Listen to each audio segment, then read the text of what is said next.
Assalamu alaikum. Dear students, welcome you all at the online class of Renaissance Junior School.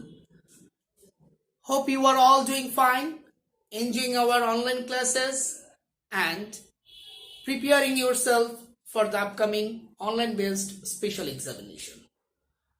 Here I am Muhammad Abdullah, assistant English teacher of Renaissance Junior School. Today I am going to present you the transformation of sentences from English second paper for the students of class 10. This particular grammar, transformation of sentences, holds a very significant place in high school grammar because this grammar is consist of four particular grammars.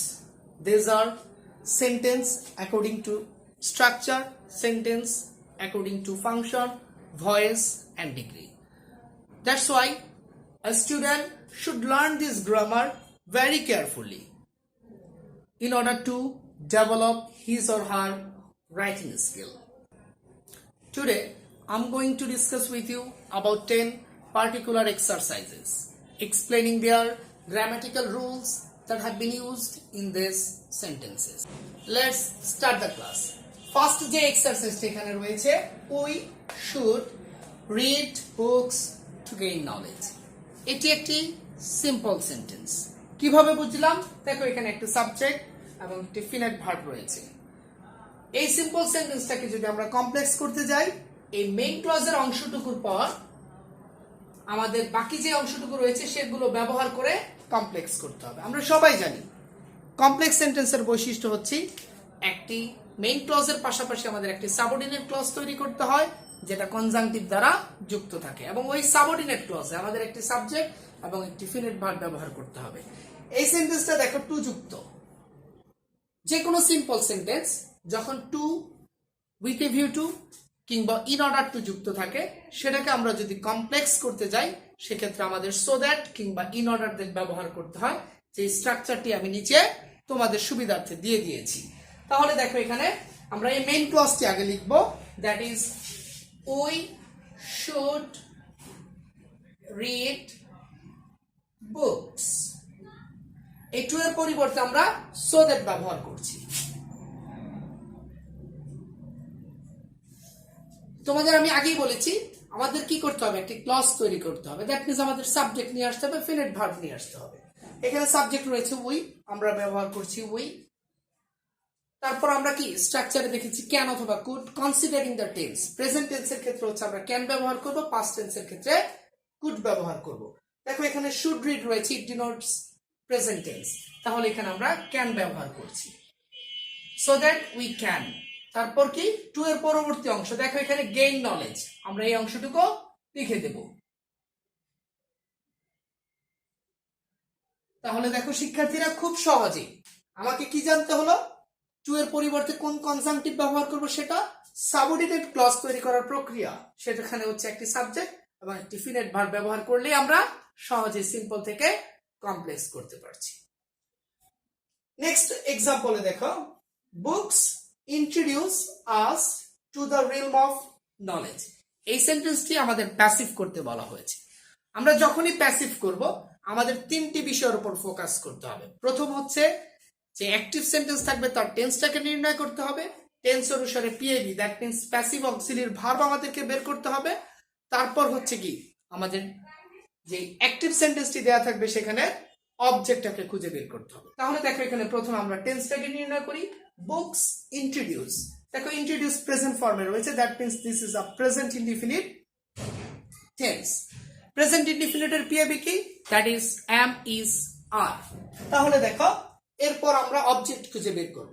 যে কোনো voice আমরা যখনই করব active থেকে passive করি কিংবা passive থেকে active করি, অবজেক্ট খুঁজে পাওয়ার জন্য আমাদেরকে কোশ্চেন করতে হবে হুম এবং হোয়াট দ্বারা। তাহলে ভার্বকে যদি আমরা হুম দ্বারা প্রশ্ন করি আমরা ব্যক্তিবাচক অবজেক্ট খুঁজে পাবো, আর যদি হোয়াট দ্বারা প্রশ্ন করি তাহলে আমরা বস্তুবাচক অবজেক্ট খুঁজে পাবো। দেখো এখানে books introduce us to the realm of knowledge. Hmm introduce, কাদেরকে হচ্ছে পরিচয় করিয়ে দেয়, আস, আমাদেরকে। তাহলে আমরা এখানে অবজেক্ট পেয়েছি আস, তাহলে এই অবজেক্টকে আমরা সাবজেক্ট হিসেবে এখানে ব্যবহার করব। তাহলে আসের সাবজেক্ট হচ্ছে উই।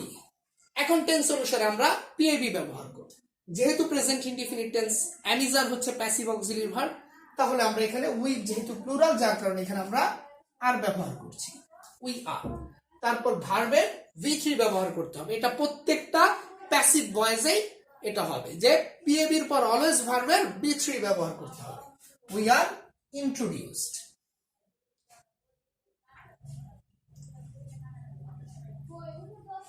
তারপর কি বাকি যে অংশটুকু রয়েছে to the realm of knowledge, এটা আমরা ব্যবহার করব।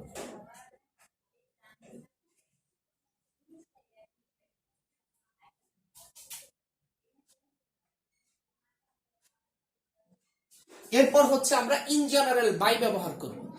এটার মধ্যে ভ্যারিয়েশন থাকতে পারে, অ্যাট ব্যবহার হতে পারে, উইথ ব্যবহার হতে পারে, টু ব্যবহার হতে পারে, ইন জেনারেল আমরা বাই ব্যবহার করি। তাহলে দেখো এখানে বাই ব্যবহার হচ্ছে। তারপর আমাদের যে সাবজেক্টটি থাকবে তার অবজেক্টিভ ফর্ম এখানে বসবে। যেহেতু হচ্ছে বুকস একটি নাউন, নাউনের অবজেক্টিভ ফর্ম নাউনই হয়, তাহলে এখানে আমরা বুকস ব্যবহার করছি। অ্যান্সারটা কি দাঁড়ালো? We are introduced to the realm of knowledge by books. Third example টিতে দেখো, the books of great writers contain novel thoughts and great ideas. We have to make it interrogative. ট্রান্সফরমেশনের ক্ষেত্রে আমরা যখন ইন্টারোগেটিভ করতে হয় আমাদের দুইটা জিনিসের উপর ফোকাস করতে হয়। যেই সেন্টেন্সটি দেয়া থাকে সেই সেন্টেন্সটা যদি অ্যাফার্মেটিভ হয় ইন্টারোগেটিভ হবে নেগেটিভ ইন্টারোগেটিভ, আর এই সেন্টেন্সটা যদি হচ্ছে নেগেটিভ হয় তাহলে ইন্টারোগেটিভটা হবে অ্যাফার্মেটিভ ইন্টারোগেটিভ। তাহলে দেখো আমরা সর্বপ্রথম নির্ণয় করব এই সেন্টেন্সটা অ্যাফার্মেটিভ নাকি negative. The books of great writers contain, দেখো এই যে ভার্ব হচ্ছে কন্টেন, দেখো এটা কি অ্যাফার্মেটিভ ফর্মেটে রয়েছে, contain novel thoughts and great ideas. যেহেতু এটা অ্যাফার্মেটিভ রয়েছে আমরা কি করব এখানে নেগেটিভ করব। তারপর দ্বিতীয় যে ব্যাপারটি আমাদেরকে ফোকাস করতে হবে সেটা হচ্ছে ভার্বের টেন্স নির্ণয় করা। ভার্বের টেন্সটা যদি হচ্ছে প্রেজেন্ট ইনডিফিনিট টেন্স থাকে সেক্ষেত্রে আমরা অক্সিলারি ভার্ব হিসেবে ডু অথবা ডাস ব্যবহার করতে পারি, এবং যদি হচ্ছে পাস্ট ইনডিফিনিট থাকে সেক্ষেত্রে আমরা ডিড ব্যবহার করব। আর যেই সকল সেন্টেন্সগুলোতে হচ্ছে অক্সিলারি ভার্ব থাকবে সেক্ষেত্রে আমরা সেই অক্সিলারি ভার্বটা ব্যবহার করব, এবং তার নেগেটিভ হলে নেগেটিভ ফর্ম ব্যবহার করব, অ্যাফার্মেটিভ হলে আমরা অ্যাফার্মেটিভ ফর্ম ইউজ করব। তাহলে দেখো এখানে কন্টেন এটা একটা প্রেজেন্ট ইনডিফিনিট টেন্স, তাহলে আমরা এখানে ডু অথবা ডাস ব্যবহার করব। এখন এটা আমরা ডু ডাস ব্যবহার করব কিনা সেটা ডিপেন্ড করবে দুইটা জিনিসের উপর। আমরা সাবজেক্ট দেখব, সাবজেক্ট দেখে হচ্ছে আমরা যদি বুঝি এটা একটা প্লুরাল সাবজেক্ট আমরা হচ্ছে যে সেখানে টু ব্যবহার করব। অনেক সময় দেখা যায় অনেক সাবজেক্ট আসে আমি বুঝতে পারি না এটা সিঙ্গুলার না প্লুরাল, সেক্ষেত্রে কিভাবে আমি ডু অথবা ডাস নির্ণয় করব? সেক্ষেত্রে তুমি ভার্বের দিকে তাকাবে, ভার্বের সাথে যদি অ্যাস অথবা ইয়েস থাকে সেক্ষেত্রে অলওয়েজ ডাস ব্যবহার করবে, আদারওয়াইজ আমরা ডু ব্যবহার করব। দেখো এখানে দ্য বুকস রয়েছে, দ্যাট ইজ সাবজেক্ট, বুঝাই যাচ্ছে এটি প্লুরাল, ভার্বের সাথেও কোনো অ্যাস অথবা ইয়েস নাই, তাহলে আমরা এখানে নিশ্চিতভাবে ব্যবহার করতে পারি ডু, তাহলে এখানে আমরা ডু ব্যবহার করছি। দেখো সেন্টেন্সটি হাবোধক যার কারণে এখানে আমরা ডোন্ট নেগেটিভ করে দিয়েছি, তাহলে ডোন্ট, ডোন্ট তারপর হচ্ছে subject the books of great writers contain novel thoughts and great ideas। শেষ আমাদের নোট অফ ইন্টারোগেশন হবে। এটা আমাদের খুব গুরুত্বপূর্ণ একটি ফ্যাক্ট, যেটা আমাদের পরীক্ষার মধ্যে অনেক শিক্ষার্থী ভুল করে। অনেক শিক্ষার্থী পুরো সেন্টেন্স লিখে দিয়ে আসে, নোট অফ ইন্টারোগেশন লেখে না। তাহলে এই জায়গাটা আমাদের ফোকাস করতে হবে। দেখো তাহলে আমরা কি উত্তরটা দাঁড়ালো, don't the books of great writers contain noble thoughts and great ideas. Next যে উদাহরণটি দেওয়া আছে, ইফ উই রিড বুকস, যদি আমরা বই পড়ি, we can enrich our minds, আমরা আমাদের মনকে উন্নত করতে পারি। এটিতে সিম্পল করতে বলা হয়েছে। দেখো এটি একটি কমপ্লেক্স সেন্টেন্স, কিভাবে বুঝলাম? দেখো এখানে একটি ক্লজ রয়েছে কনজাংটিভ যুক্ত, দ্যাট ইজ ইফ। এই যে এখানে একটি ক্লজ রয়েছে আবার আরেকটি ক্লজ রয়েছে এখানে, এটি একটি মেইন ক্লজ, এটি একটি subordinate clause that is connected by conjunctive. তাহলে এই সিম্পল কমপ্লেক্স সেন্টেন্সটাকে যদি আমরা সিম্পল করতে যাই, ইফ যুক্ত সিম্পল সেন্টেন্সকে কিভাবে কমপ্লেক্স করা হয় সেটা আমি নিচে দিয়ে দিয়েছি। তাহলে দেখো এখানে আমরা বাই প্লাস জিরান্ট ব্যবহার করব। তাহলে সর্বপ্রথম আমরা এখানে বাই নিচ্ছি। জিরান্টটা কি? ভার্বের সাথে আইএনজি যুক্ত হয়ে সেন্টেন্সে নাউনের কাজ করে। তাহলে দেখো এখানে ভার্ব হচ্ছে রিড, যার কারণে আমরা এখানে রিডিং লিখছি, বাই রিডিং। তারপর হচ্ছে কি বাকি অংশ বুকস, বাই রিডিং বুকস, কমা, এরপর যে মেইন ক্লজ আছে সেই মেইন ক্লজ আমরা লিখে দেব, we can enrich our minds. তাহলে দেখো উত্তরটা দাঁড়ালো কি? By reading books we can enrich our minds. যে উদাহরণটি দেওয়া আছে, books are the greatest friends, দেখো এটি আমাদেরকে পজিটিভ করতে বলা হয়েছে, এটি ডিগ্রির অন্তর্ভুক্ত একটি গ্রামার। তাহলে দেখো আমরা আগে অ্যানালাইজ করি এটি কোন ডিগ্রির অন্তর্ভুক্ত। Books are the greatest friends, দেখো দি প্লাস এখানে কি রয়েছে? সুপারলেটিভ ডিগ্রি রয়েছে, দ্যাট মিন্স এটি একটি সুপারলেটিভ ডিগ্রি সেন্টেন্স। তাহলে এটাকে আমরা পজিটিভ করব। সুপারলেটিভ দ্বিযুক্ত সেন্টেন্সটি কিভাবে হচ্ছে পজিটিভ করা হয় আমি এটা তোমাদের কমেন্টস এখানে দিয়ে দিয়েছি স্ক্রিনে, তোমরা এটা দেখে নেবে। তাহলে দেখো এখানে দ্বিযুক্ত সেন্টেন্সকে যখন আমরা সুপারলেটিভ থেকে পজিটিভ করব সেক্ষেত্রে অলওয়েজ আমরা নো আদার ব্যবহার করব। তাহলে সেন্টেন্সের শুরুতে আমি এখানে নো আদার লিখছি, নো আদার। দেখো এটা নো আদার যেহেতু সিঙ্গুলার, এই ফ্রেন্ডসটা এখানে দেখো প্লুরাল রয়েছে, এই ফ্রেন্ডসটা এখানে এসে সিঙ্গুলার হয়ে যাবে, তখন আমরা ফ্রেন্ডসের সিঙ্গুলার ফর্ম লিখছি, নো আদার ফ্রেন্ড। যেহেতু এটা সিঙ্গুলার হয়ে গিয়েছে তার পরবর্তীতে ভার্বও কি হবে? সিঙ্গুলার হবে।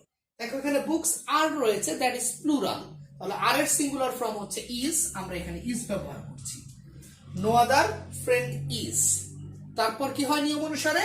অ্যাজ। দেখো গ্রেটেস্ট রয়েছে, এখানে ইএসটি যুক্ত একটি কি সুপারলেটিভ ফর্ম, তাহলে এটাকে আমরা কি করব? পজিটিভ করতে হলে ইএসটি বাদ দিলেই হচ্ছে বাকি যা থাকবে সেটাই হচ্ছে positive degree, that is great. তাহলে এখানে আমরা গ্রেট ব্যবহার করলাম, no other friend is as great as books. তাহলে প্রথম সাবজেক্টটা আবার আমরা এখানে শেষে ব্যবহার করলাম, তাহলে সহজে আমরা কি পজিটিভ করে নিলাম। পরবর্তী যে উদাহরণটি রয়েছে, they give us both knowledge and pleasure. দেখো এই সেন্টেন্সটি আমাদেরকে নেগেটিভ করতে বলা হয়েছে, এটা একটি affirmative sentence, both dot dot and যুক্ত। আমি নিচে দিয়ে দিয়েছি বোথ ডট ডট অ্যান্ড যুক্ত সেন্টেন্সকে কিভাবে নেগেটিভ করা যায়। দেখো সেখানে আমরা বোথের স্থলে নট অনলি ব্যবহার করব, অ্যান্ডের স্থলে আমরা বাট অলসো ব্যবহার করব, তাহলেই সহজে অ্যাফার্মেটিভ থেকে নেগেটিভ হয়ে যাচ্ছে। দে গিভ আস, বোথের পরিবর্তে আমরা এখানে লিখছি নট অনলি নলেজ, তারপর হচ্ছে এন্ড এর পরিবর্তে আমরা এখানে বাট অলসো ব্যবহার করছি, বাট অলসো প্লেজার। তাহলে সহজে উত্তরটা হয়ে গেল কি? They give us not only knowledge but also pleasure. পরের উদাহরণে দেখো, as they are our real friends they remain with us in time of danger। দেখো এখানে একটি সাবঅর্ডিনেট ক্লজ, এখানে একটি মেইন ক্লজ রয়েছে, এখানে একটি সাবজেক্ট ফাইনাইট ভার্ব, এখানে একটি সাবজেক্ট ফাইনাইট ভার্ব রয়েছে। তাহলে বোঝাই যাচ্ছে এটা একটি কমপ্লেক্স সেন্টেন্স, সেটাকে আমরা কম্পাউন্ড করব। আমরা সবাই জানি কম্পাউন্ড হচ্ছে দুইটি মেইন ক্লজের সমষ্টি, সেখানে হচ্ছে যে যুক্ত থাকবে কি অ্যান্ড দ্বারা যুক্ত হতে পারে, বাট দ্বারা হতে পারে, অর দ্বারা যুক্ত হতে পারে। যেহেতু এখানে অ্যাজ দ্বারা কারণ বোঝাচ্ছে, তাহলে আমরা এখানে দুইটা ক্লজকে কানেক্ট করার জন্য আমরা অ্যান্ড ব্যবহার করব, যেটা আমি নিচে তোমাদের জন্য দিয়ে দিয়েছি। দেখো তাহলে আমরা এখানে সাবঅর্ডিনেট ক্লজ থেকে আমরা যদি কনজাংটিভ উঠে দেই তাহলে কি হয়ে যায়? সহজে সেটি একটি মেইন ক্লজ হয়ে যায়। তাহলে এখানে আমরা লিখছি দে are our real friends so ব্যবহার করতে পারি আমরা। অ্যান্ড ব্যবহার করা যায়, অ্যান্ড সো ব্যবহার করলে এটা আরো সুন্দর শোনায়। তাহলে দেখো এখানে কি হচ্ছে, they are our real friends and so they remain with us in time of danger. তাহলে দেখো সে পরবর্তী উদাহরণটা, some books are very interesting. দেখো এখানে এটা এক্সক্লামেটরি করতে বলা হয়েছে। আমরা এটার আমি হচ্ছে যে কিভাবে করা হয় সেটা আমি এখানে নিচে দিয়ে দিয়েছি, তোমরা দেখে নাও। দেখো এই সেন্টেন্সটাতে এ এন্ড যুক্ত নেই, এ এন্ড যুক্ত নেই বলে আমরা সেখানে এটা হাউ দিয়ে করতে পারি। তাহলে আমরা শুরুতে এখানে হাউ ব্যবহার করছি। তাহলে হাউ, তারপর হচ্ছে অ্যাডজেক্টিভ যেটা আছে সেটা ব্যবহার করব, that is interesting. How interesting. তারপর হচ্ছে সাবজেক্ট যেটা আছে সেটা হচ্ছে সাম বুকস। তারপর মেইন ভার্ব যেটা রয়েছে সেখানে আর, শেষে নোট অফ এক্সক্লেমেশন ব্যবহার করব। তাহলে উত্তরটা হচ্ছে how interesting some books are. তারপরের হচ্ছে উদাহরণটা দেখো, we can build up a developed society by reading books. এটা আমাদেরকে একটি কমপ্লেক্স সেন্টেন্স করতে হবে। তাহলে দেখো আমরা আগে অ্যানালাইজ করে বোঝার চেষ্টা করি এটা কোন ধরনের সেন্টেন্স। উই একটি সাবজেক্ট, এখানে ক্যান ফাইনাইট ভার্ব রয়েছে, আর কোথাও কোনো সাবজেক্ট বা ফাইনাইট ভার্ব নেই। এখন দেখো এখানে বাই প্লাস হচ্ছে জিরান্ড রয়েছে, তাহলে এটি একটি সিম্পল সেন্টেন্স। এই সিম্পল সেন্টেন্সকে আমরা যদি কমপ্লেক্স করতে যাই সেক্ষেত্রে আমরা ইফ ব্যবহার করি। তাহলে এখানে আমরা প্রথমে ইফ ব্যবহার করলাম। দেখো এটা তো মেইন ক্লজ, এখানে আমরা এই অংশটুকু সাবঅর্ডিনেট ক্লজ হিসেবে ব্যবহার করব। তাহলে দেখো রিডিং বুকস, দেখো এখানে সাবজেক্ট হচ্ছে উই, তাহলে এখানে কনজাংটিভের পর আমরা সাবজেক্ট ব্যবহার করছি উই। তারপর হচ্ছে ভার্ব হচ্ছে read, if we read books. তারপর যে মেইন ক্লজ রয়েছে সেটা আমরা লিখবো, we can build up A developed society. We can build up A developed